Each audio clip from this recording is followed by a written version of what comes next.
everybody. Today I am sitting down with Joanna Smith. So excited to talk with you today, Joanna. Can you tell the audience a little bit about yourself and your company? Sure. My name is Joanna Smith. I am thrilled, excited, and really committed to seeing students expand and be exposed to science, tech, engineering, and math in a fun way. Our company is Daley Smith STEM, and what we do is get students involved in STEM through roller skating and math, music and math, and coding and math. Very different approach to tech and education, but it's one that has been holding up strong and has had children get involved in some very complex and complicated fields. So cool. And I'm such a supporter of this too. I know that actually, let's talk about how we met because I think how we met is really cool. Yes. We went to an e-commerce women's running meetup here in New York City. We're recording in New York today in the East Village. Yeah, we met for the first time in this run club and it was a 5K run. You were in the running group, as was I. Very impressed by you running the whole thing.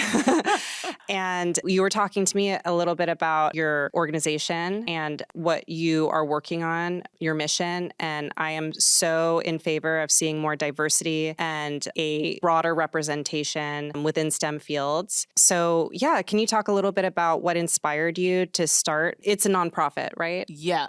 So tell us a little bit about the story of the founding of your organization. Sure. First off, my background is in geotechnical engineering, and that simply is short for dealing with everything below grade. So structures, buildings, off water, off land structures, the whole work. I had worked in Germany, in Mexico, in the DC area, New York for over about 15 years, I would say, doing geotech or civil engineering projects. One of the biggest projects I did was the Hunts Point project, a $1.6 billion project, led the geotech exploration on that. Cool. And what I saw over the duration of time was a lack of diversity over 15 plus years internationally, right? When I was working with the U.S. Army Corps in Germany in Wiesbaden, I was the only female and the only person of color again. And I said, okay, there has to be something that we can do here, okay? This is not a U.S. situation. This is something that has kind of even found its way overseas. A global issue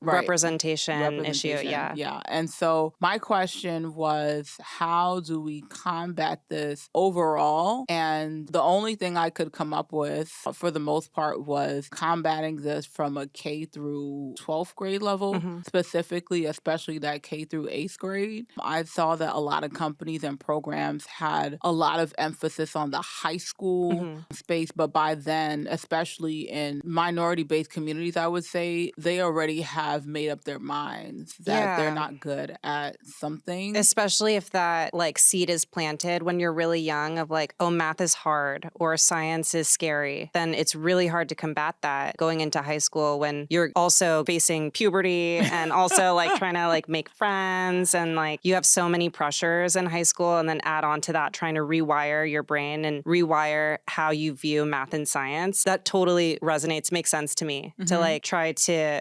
foster a friendly attitude toward math and science and curiosity and excitement when you're younger. At that younger age, yeah. Totally makes sense. Yeah. And so, when I started talking to a lot of the folks that were in leadership for the most part at some of the companies that I had worked with, and it was just really hard to see that, of course, I don't want to say of course, but it wasn't something that was a priority. It was just kind of look, we've been living our lives, our kids are good, everyone else is fine, this is the way the world is. I thought about just the opportunities that I had because, I went to schools in Katona, New York, and I saw how people live outside of, I guess, the everyday mundane type of neighborhood that you would usually grow up in. Tell us about the part of New York that you went to school in. I went to school in Katona. Okay. It is about 10 minutes away from Bedford Hills, if you know where Mount Kisco is. Is it more suburban? Yeah, suburban. Okay. Our school sat on 100 acres of land. Got it. We had everything, right? From black box theaters to hockey rinks on site. You so a lot of resources. Many resources, beautiful. Definitely, I would say more diverse as well. At the time, there were about 300 students in the upper and the middle school.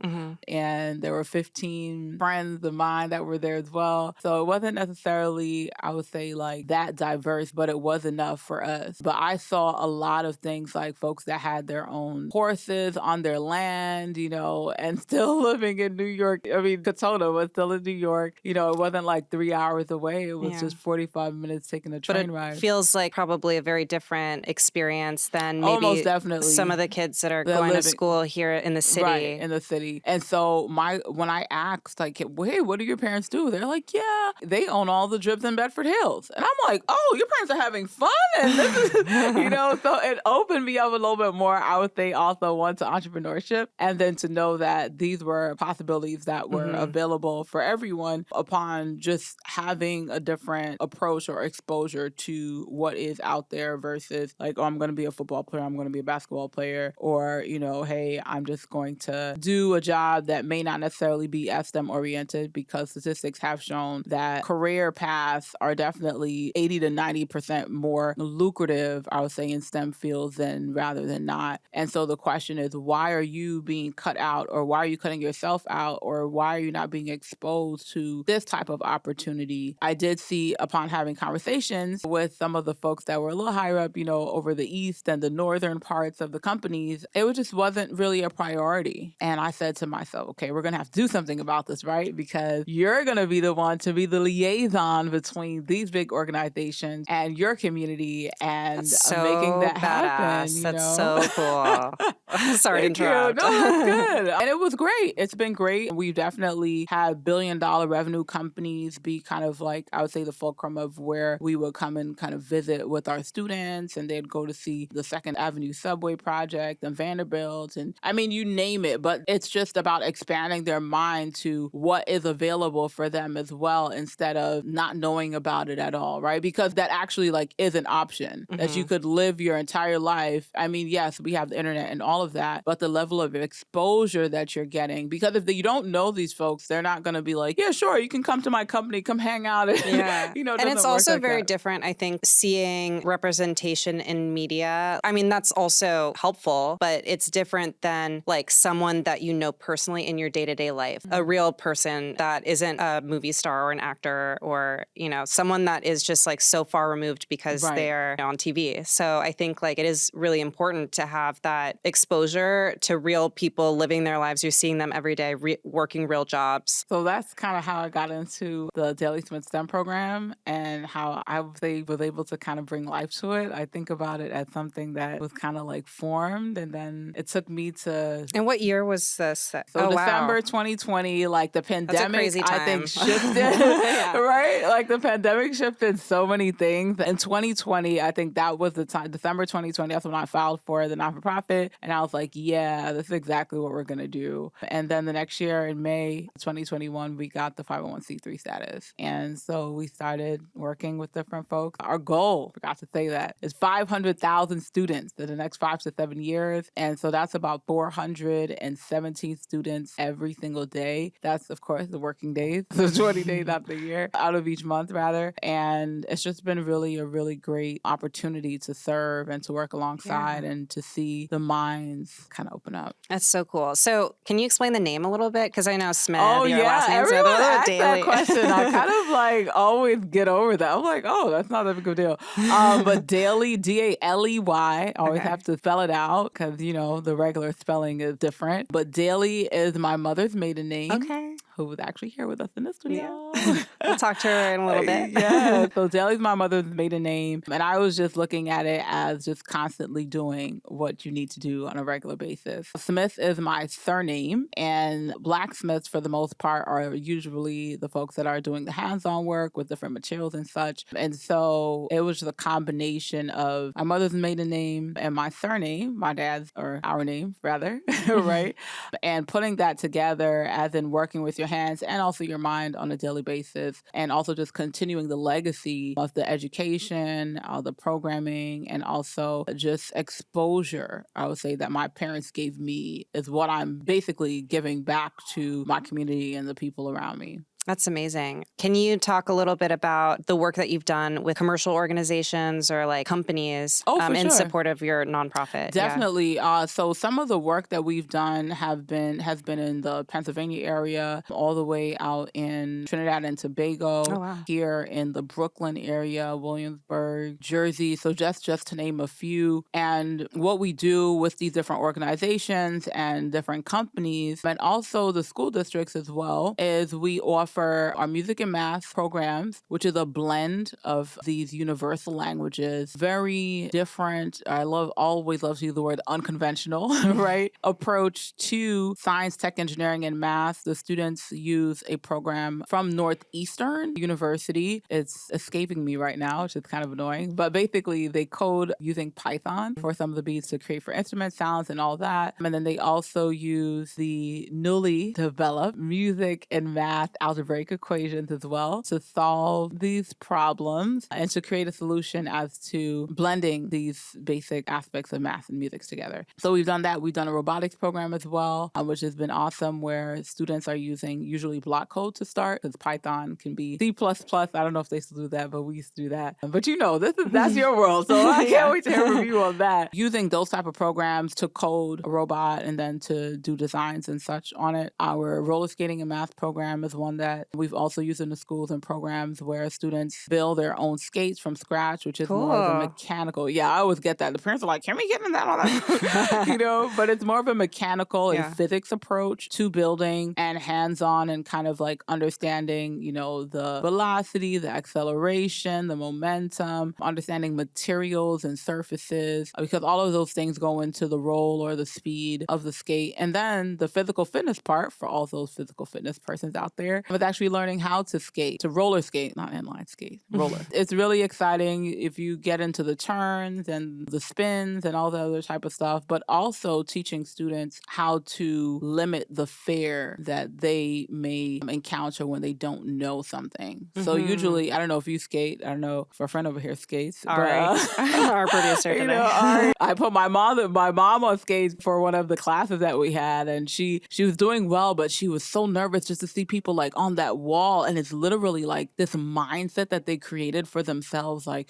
I'm gonna fall, right? So they're thinking about the worst thing that could happen. And so that's what we're getting students past, that this is like a physical fitness lesson, but also a mental fitness lesson that they can take into their lives while also learning the component That is of how it works. so, Yeah. that's so perfect. Because it is like when you fear something, because that's what like math and science, like when you're learning these things, you are going to make mistakes. Sometimes it's not going to come to you right away, but it's like overcoming that feeling of frustration or that feeling of like, because that's what math is all about. It's like you keep trying to find the solution and you have to be able to have that almost like mental resilience, right? It's like overcoming a fear. And it's like such a great connection that you've created between physical fear and then the fear that you have at your desk when you're working maybe on a math test and you can't figure something out and you're on the clock. And like, I can totally understand like the connection of those feelings, those emotions. That's so smart.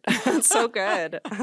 Thank you. No, it's been beautiful. And I think the authenticity of the programs that we have is that I knew that I wanted to do something that I love doing. Yeah. Like I know other people, everyone has their niche, and it's one thing, and I was thinking about different things. I'm like, okay, should I? I mean, we have a drone portion of the program as well that we work with, but there were certain things that I knew I wanted to be core because there were things that I enjoyed. And I knew that the people that enjoy those type of things would be attracted to the program.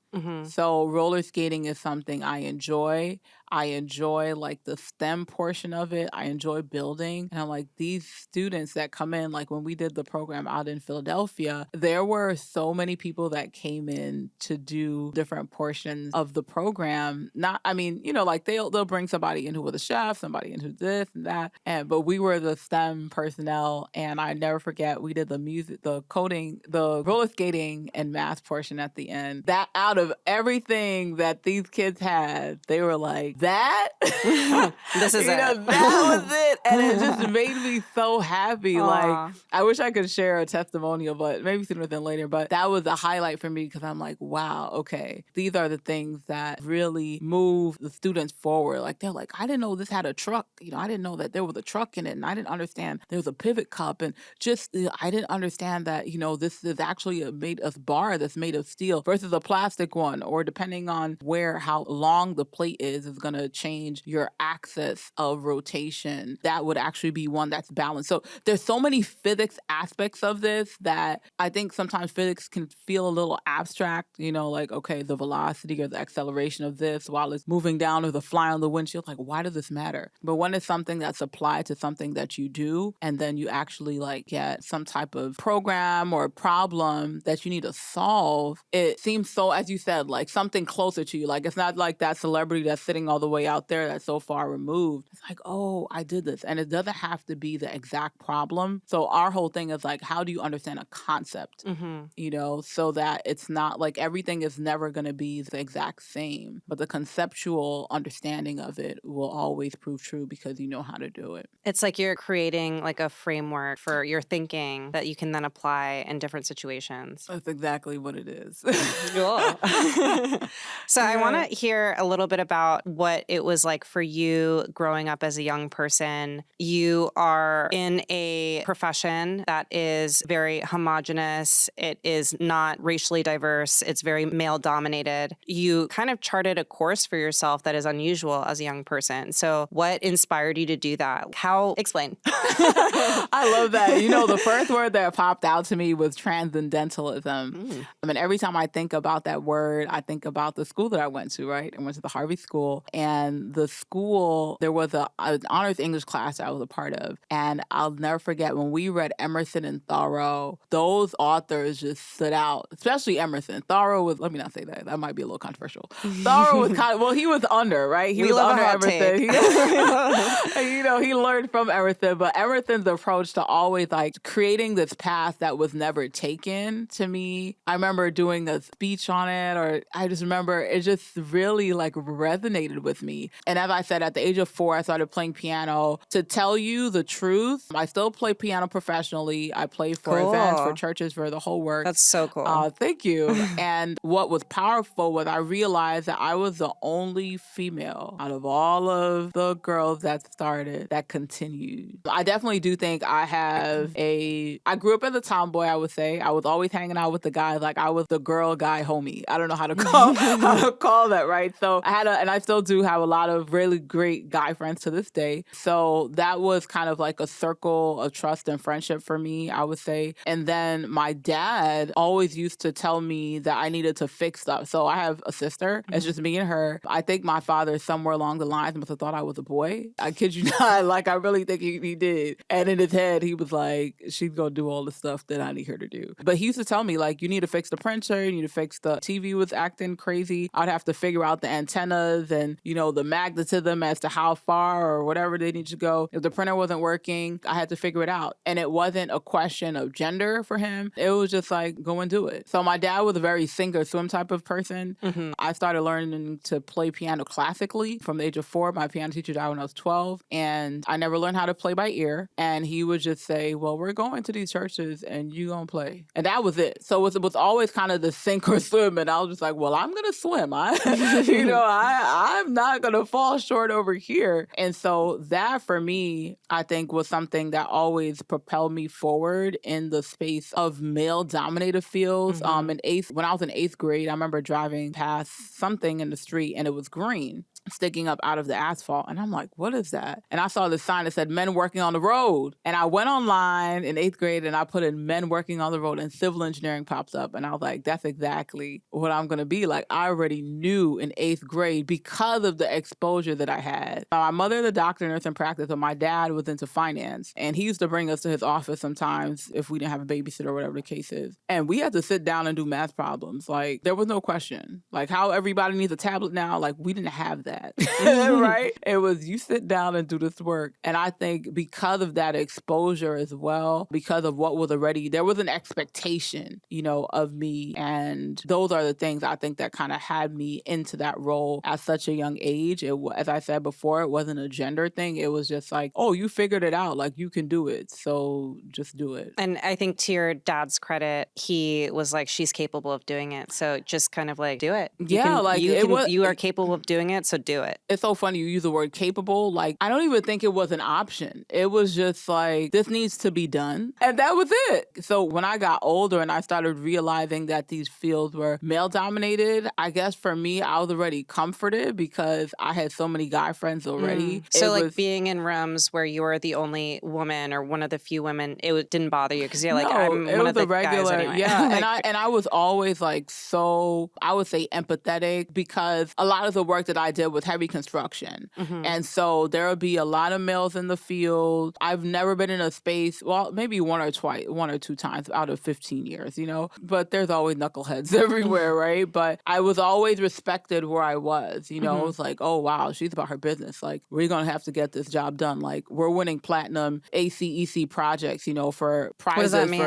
The American Society of American Construction Engineering and some contracting or something like that. But we won I was on this project, that same Hunts Point project. We won these big awards because we finished stuff early and things like that. And I was the one, I don't want to say commanding, but because I was so comfortable once again with everybody, I'm like, hey, we need to get this done, and the work is getting done. It's always about respecting everybody. Sometimes I think engineers have this approach to like working with contractors or union folks or whichever. And it's kind of like, well, we are engineers. And so I don't know how much you all know, but I'm like, no, these folks have been doing their job for 20 plus years or 10 years or whichever. So it's just having that level of respect overall. And I think that those are kind of the things that got me into the spaces that I was in. I mean, when you give someone respect, that gets reciprocated. It's like everyone should be doing that. Yeah, that's just a little bit of kind of like how I got into the positions. And I found out what that green thing that was sticking up out of the asphalt was. It's galvanized steel, which has to be put into any road that you have, kind of like a structural reinforcement, about 3/4 of an inch away from the top of the asphalt pavement. So it was just so interesting that after being, 14 or 15 years of age and then getting back into the field after that, I'm like, oh, that's what that was. It has to be covered with epoxy. Yeah, so pretty exciting. Yeah. I want to ask you about mentorship. I've been asking all my guests about this. Is mentorship, has it been a part of your career journey, part of your story? I would say yes, but I have some reservations. I always felt like because of the schools that I went to, because of my resume, a lot of opportunities that were kind of placed upon me were opportunities of like, you already know how to do this. So we want you to be the manager. We want you to be the person overseeing, but we need you to figure that out. And I kind of felt like the mentorship really wasn't there. And there were spaces where I would just be like, yeah, I'm not doing that, and I'll talk to other persons who were coaches or something of mine, and they would say like, don't take yourself out of the race. And I'm like, but there's nobody there. Why would you want to put me in a situation where I have to figure all of this stuff out on my own? I mean, yes, I'd have to do, the research and all of that, but I didn't feel like I had that person where I could just be like, hey, this is what I need. I have questions that I could kind of speak to on a regular basis after maybe how I saw people had mentorship, if you would. So that was a little rough, I would think. Like, there was the opportunity that came up and these folks were like, yeah, oh, you went to Hopkins, you working for this company. Like, yeah, we need a manager to oversee the whole entire geotech. And I'm like, no. So those kind of things kind of threw me for a loop. Like, I guess as a natural leader, without having some of the other leaders to speak to, I guess, in the space of comfortability that I would like, that can be a little scary for me. So sometimes I just kind of back away from that. I'm curious. So can you describe the specific situation where you felt, I guess it sounds like you felt like isolated in a way. You were expected to deliver without guidance. Without guidance. So a few. There was an opportunity that I was looking at out in Rochester. This company was a subcontractor of the prime company that I was working for. They were paying much more than the company I was working for at the time, which was kind of interesting to me, but maybe because they were a smaller company. Anyway, great folks, really great time going out there. They flew me out for the interview and everything. And they're like, hey, we want you to come on board. And I'm like, okay, cool. What position do you have in mind? Like, oh, we want you project manager overseeing, like 10 people or so. And I'm like, y'all know I have about 2 years of experience in this field, right? Like, yeah, but you work with this and that. And I'm like, so who am I going to be, under? And it was like the person who was so high that you couldn't reach. And I just kind of felt like, why does this keep happening to me? And that was just one company. Another company that was actually in New York at the time that I guess was undergoing a few changes as well. They wanted me to also manage their whole group. And I just, not that I was putting myself down, but I know that when I get into those type of spaces, I want to be able to be gleaning from someone that has that knowledge and has worked in that space for a long time versus have just being on the Google or pulling from the books and the you resources. Feel like you weren't being set up for success. That's what it is. Thank you. That's the best. You felt like you were being presented with opportunities. However, they were kind of like setting you up for high chance of potential failure, like because they weren't giving you enough. The resources weren't really there. The resources weren't there. For some people, they would go ahead and take that limb, check. And I was just like, yeah, I felt like that wasn't something I wanted to do so early in my career. So that was a little scary for me. And I didn't appreciate that. But also good for you for knowing what was best for you. And then acting on that. Yeah. No, because sometimes I think you could beat yourself up and you're like, I should, everybody's like, take the opportunities, it's the way that you can. And I'm like, this field. That's your intuition and your gut. Could be that too. Following that. And just speaking to that $1.6 billion project that I was on, it's still we drove on the way. It's amazing. Just talking about that project really quickly. That project, I started in 2017, 2 years in while I was working at the company I was working at the time. And it was talking about mentorship. So there we go. Here's the mentor. The lady who was there, can't mention her name, but she was my boss. And I had a boss who was above her and he was a male. Nothing wrong with the males. But because she was a female and because she understood she was there for about 16 years.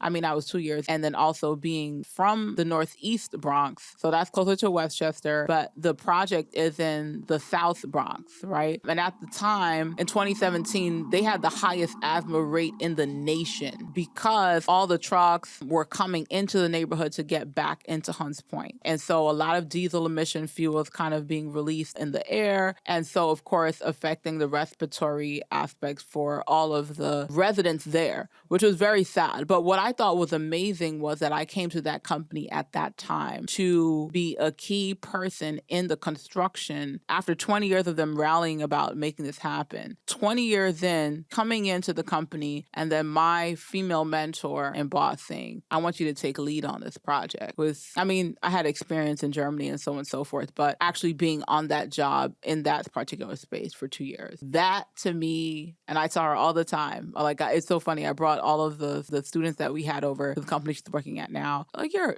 This past summer, 2024. And I was just telling them because this was a project that put me on the map. Talking about mentorship again, my mom at the time, I felt like, I don't know about this company. And she's like, hang on in there, just, and that was the year, that was the breakthrough year. It took me on American Science Civil Engineers, 2020 New Faces, just different opportunities with the New York Stock Exchange and some of the other folks that were a part of leadership. You're breezing through these really huge accomplishments, by the way. You're just...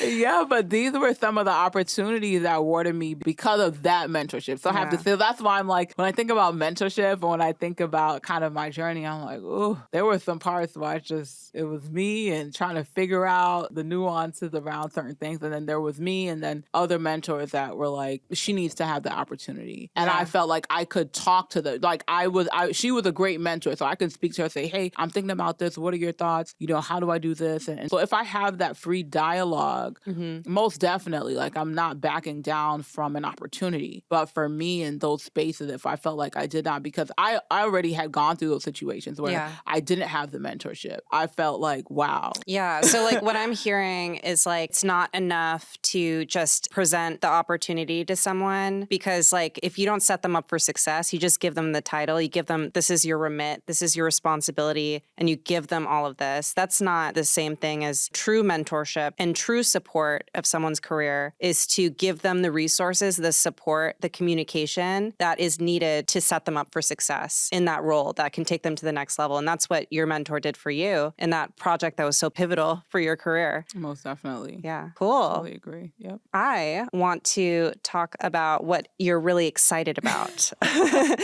What are you most excited about right now? Yeah, with your organization. Well, one of the major things that we're doing, especially for this quarter, so October, September into December, really, so Q4, we are highlighting the strength of boldness, the strength of confidence, and the strength of identity of students, individuals through music. So, and it's a sticker, music is math. Okay, I'll just calm down.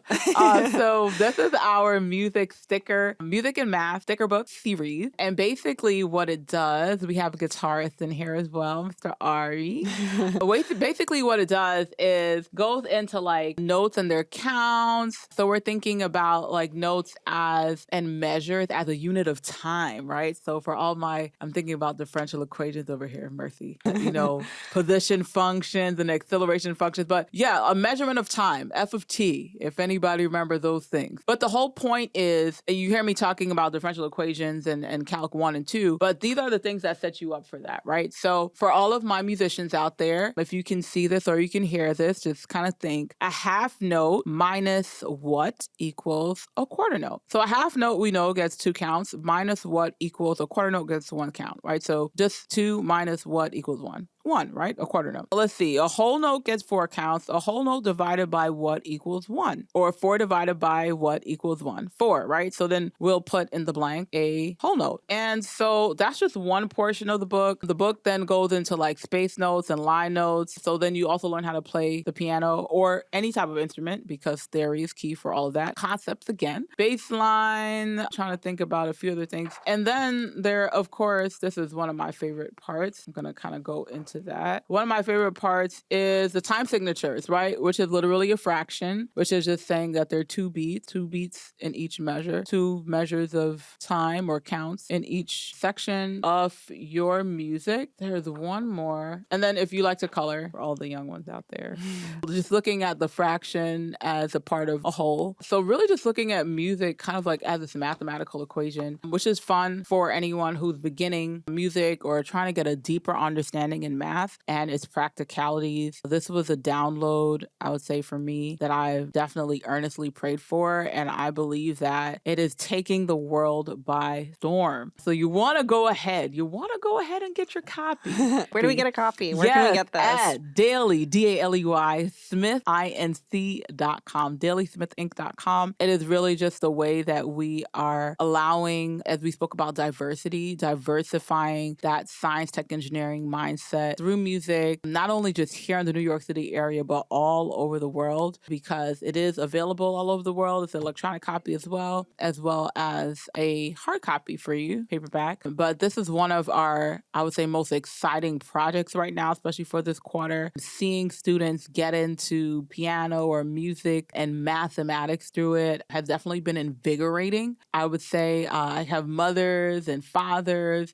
grandparents calling me up like, yeah, my child or whoever, they're enjoying this book and they're ready to get started. They're going to start this and start that. And they're usually like parents that, either have their doctorate in, music or math, or they're in some type of field around that. But the schools now are basically the next spaces we're going to in terms of like making this something mandatory, whether it's for enrichment or different types of programs like that. When I met Cass at the e-commerce event, I'm like, Cass, look, I need to understand this e-commerce as to how we can can navigate this platform because this needs to be translated into courses and the whole work as to how, we can reach folks internationally as well. So that's one of my favorite projects that's taking over by storm, and you want to be a part of that movement. And other than, obviously purchasing this book, I have a lot of people that follow me that are maybe working at corporations, e-commerce companies, tech platforms. I have partners at different companies. So on a company level, they want to support your mission. They want to support your nonprofit. How does that conversation start? Should they reach out to you? How do you work with companies, like private companies? So we've worked with private companies before. They'll reach out. There might be a specific portion or a school that they'd want to work with, organization that they're like, hey, we want to make sure that we help, 100 students or 1,000 students, with maybe the drone program or the coding program. And we'll make sure that, that's a part of the work that they support. Of course, your logo, then all of that gets put on our website. And we'll also send something over to you, just sharing with you the work that you have been able to support and the students that you, out of the 500,000 that you are helping to teach them and the science, tech, engineering, and mathematic fields, even e-commerce, in a light that they can understand. And what I think is beautiful about this is upon working with larger companies, we start to understand a little bit of the dynamic of what they're looking for the future, right? And the whole point is we want students to be able to be set up, say, for the future. So if a company is like, hey, we need somebody that understands this specific, name something in e-commerce, please. That's like a hot button that people need to know about, that the future needs. Omnichannel selling. Okay, yeah. Omnichannel selling. Whew, that sounds great, right? So say we need to have a student understand how omnichannel selling works, right? And they need to be an expert in that specific field, right? That's something that can be, I say, translated into some type of program or some type of mentorship as well. So that maybe when that student finishes college, you don't have to look for anybody, right? This is what I call the pipeline effect, wherein students are going through kind of like this pipeline to specifically fit the need of that company. And now you have somebody that you don't have to ramp up and train and do all of that because you've been doing that from the college or the high school level. Now you are making more money, fulfilling the bottom line, and also impacting not only just a student, but a generation because of your time and efforts. Great. Well, thank you for sharing what you're most excited about. Yeah. I'm really excited also because you brought your mom in today. I did. So we're going to take a quick break to set up another mic, another chair, and then we get to meet your mom. Thank you. Yay. Thank you, Kath. And thank you so much for your time today. Thank you for the opportunity. It really has been a great, great time meeting you. You're just so bubbly, so kind. Aw. And just want to say thank you for this podcast, for all of you all listening. Kath is an amazing person and continue to support the work that she's doing. Thank you.